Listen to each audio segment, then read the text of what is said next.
আজই ডাউনলোড করুন আর এনজয় করুন আপনার পছন্দের শো। তুমি আমার পারমিশন ছাড়া আমাদের ইন্টিমেট মুহূর্তের কথা অন্য কাউকে কিন্তু একদম বলতে পারো না। তাই আমি ভাবছিলাম যে এতগুলো মাস আমার সঙ্গে যোগাযোগ করে না, আমার কোনো খবর নেয় না, সে কি করে আবার আমার প্রেমে পড়ে গেল। তোমার এটাই আসল মতলব ছিল। এবার আমার কাছে সবটা ক্লিয়ার হয়ে গেছে, সবটা ময়ূক, সবটা। আরে বাবা বনলতা, তুমি এত রেগে যাচ্ছ কেন? তুমি যে কোন কথায় কি ভাবছো আমি কিছু বুঝতে পারছি না। দেখো বনলতা, আমি একটা বিপদে পড়েছিলাম বলেই তোমাকে ফোন করছিলাম। আর তোমার সঙ্গে তো আমি বরাবর সবকিছু শেয়ার করতাম বনলতা।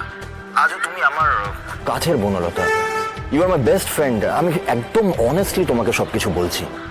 আসলে বনলতা, আমি না ব্যবসাটা একটা খুব বাজে রকমের ল্যাং খেয়ে গিয়েছি। আর দেখো আমার কিরকম ল্যাংয়ের ভরাট চলছে। ব্যবসায় ল্যাং খাচ্ছি আর এদিকে তুমিও আমাকে ল্যাং মারছো। বলতে লজ্জা করছে না কথাগুলো? শোনো, আমাকে ব্ল্যাকমেল করার চেষ্টা করে কোনো লাভ নেই, বুঝলে? আর ভবিষ্যতে এসব করার চেষ্টা একেবারে করবে না। বনলতা, আমি তোমাকে ব্ল্যাকমেল করব কিভাবে? আমি তো জানি আমি যদি তোমাকে ব্ল্যাকমেল করতে যাই তাহলে তুমি তোমার ওই বরকে, কি যেন নাম লোকটার, রাইট, অনুভব চ্যাটার্জিকে তুমি আমাদের সম্পর্কের ব্যাপারে সবটা বলে দেবে, আর তারপর তোমার বরকে বগল ডাবা করে তুমি পুলিশ স্টেশনে নিয়ে যাবে। আচ্ছা বন্যা, তুমি কি সব কথা ওকে বলে দেবে? কিছু রাগঠাক করবে না? সব কথা কি আর বরকে বলা যায় বন্যা? সেই যে তুমি বাড়িতে বন্ধুদের সঙ্গে মন্দারমণি যাওয়ার নাম করে আমার সাথে কোথাও একটা গিয়েছিলে, সেই সব কিছু বলে দেবে নাকি? বন্যা, দিস ইজ ভেরি আনফেয়ার। হ্যাঁ, এটা কিন্তু খুব আনফেয়ার। তুমি আমার পারমিশন ছাড়া আমাদের ইন্টিমেট মুহূর্তের কথা অন্য কাউকে কিন্তু একদম বলতে পারো না। আর সেরকম যদি কখনো দরকার পড়ে, যদি অনুভবকে সব কথা জানাতেই হয়, তাহলে আমরা দুজন না হয় বসে একসাথে অনুভবকে পুরো ব্যাপারটা বুঝিয়ে বলবো। Shut up! Just shut up! তুমি আমার জীবনটা আবার নষ্ট করার চেষ্টা করছো, কিন্তু এবার আমি তোমাকে জিততে দেব না ময়ূক। আমারই ভুল হয়েছে তোমার সঙ্গে দেখা করার।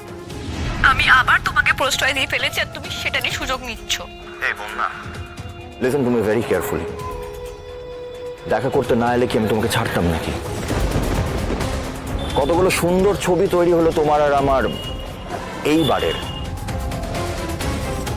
কত সুন্দর সুন্দর টুকরো টুকরো মুহূর্ত তৈরি হলো আবার, ঠিক যেমন সেই আগের ছবিগুলো ছিল। এই বনলতা, এইবারের ছবিগুলোতে না দেখবে আমাদেরকে একেবারে হাজব্যান্ড ওয়াইফের মতন লাগছে। তোমার মাথায় সিঁদুর, আমি তোমার পেছনে দাঁড়িয়ে, দারুণ লাগবে ছবিগুলোতে। ছবিগুলো কে তুলছিল? বনলতা, তুমি মিষ্টি খাবে, খাও। ময়েরাকে সেটা যেন তুমি কি করবে? তার মানে আমাকে ভাসাবে বলে ইচ্ছা করে প্ল্যান করে আমাকে ডেকে এগুলো করেছো, তাই তো? বোনা, এক মিনিট প্লিজ। এই ভাসাবে টার্মটা না খুব খারাপ। তুমি আমাকে বলো, ওই টাকাটা তুমি কবে দিচ্ছ? না হলে কিন্তু বনলতা, তোমাকে আমি বারবার ফোন করবো আর তোমাকে তুই আপনি এইসব করে আমার সাথে বারবার করে কথা বলতে হবে। কি ভাবছো তুমি ব্ল্যাকমেল করে আমার কাছ থেকে টাকা আদায় করবে? তোমার এই প্ল্যান কাজ করবে না। নো চান্স তুমি আমার কাছ থেকে একটা টাকাও